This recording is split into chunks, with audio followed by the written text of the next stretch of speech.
Hello, beautiful soul. Welcome to my channel. This is Jade Talk, and I am Jade. Today, we're going to talk about the first key principle that I want you to keep in mind always when it comes to recovery from narcissistic abuse, specifically that I have found. And remember, I'm not a doctor, obviously, I'm just a life coach and an experienced mother. And somebody who's been through narcissistic attachment and abuse and trauma my entire life.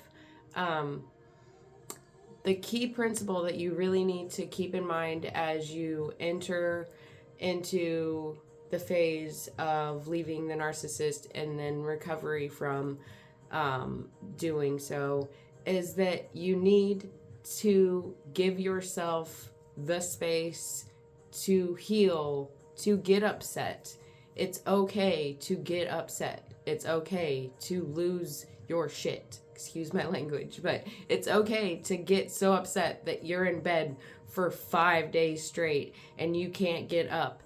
But the truth is, the thing that you need to remember as you're dealing with that process is that you have to be able to dig your way out of that hole at the end of that 5 day stretch of being in bed. So the key here, as you go through trying to separate from the trauma bond and the narcissistic attachment, is to set good limitations and become the master of your own boundaries, and realize that some of the things that are key principles in your life, you might have to rearrange them, especially when you begin to look at this situation.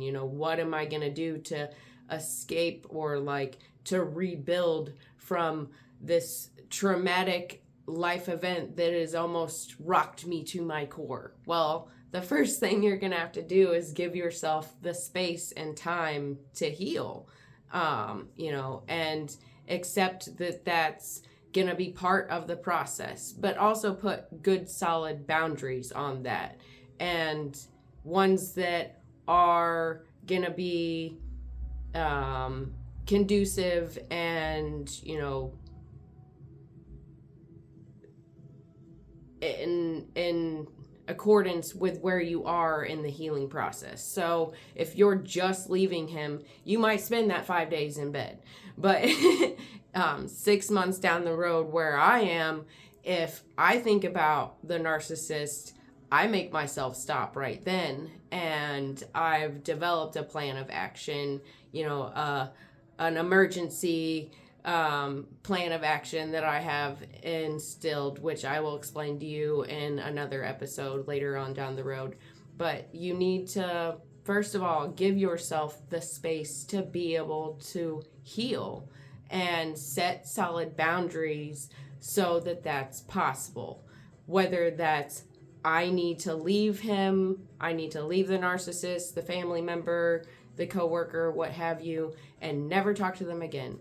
Or I am going to spend time away from them, or I'm going to, only talk to them certain times, or what have you, that, whatever you need it to be, you set those solid boundaries and you stick to them, because from now on, you need to focus on your relationship with yourself and your self-healing. And that's the only thing that's really going to make you whole and fully recovered from this trauma in the end, is to embrace your own self-healing. So if the first step to that is giving yourself space to heal and setting those solid boundaries so you can do that, whether that's blocking him or even your own boundaries on the healing aspect of things. That's one of the things that I've really had to look at as I've gotten further and further in the process of healing from the attachment that I was suffering from, is setting solid boundaries for myself. Like, how long am I going to allow myself to be upset now that it's been 6 months? At the 3-month mark, I was still struggling to even control my own thoughts, and to even wake up in the morning and not become devastated and to not want to run back to him. And it's gotten, as I set those solid boundaries, to the point where now I don't struggle as much, but yes, I do on a daily basis.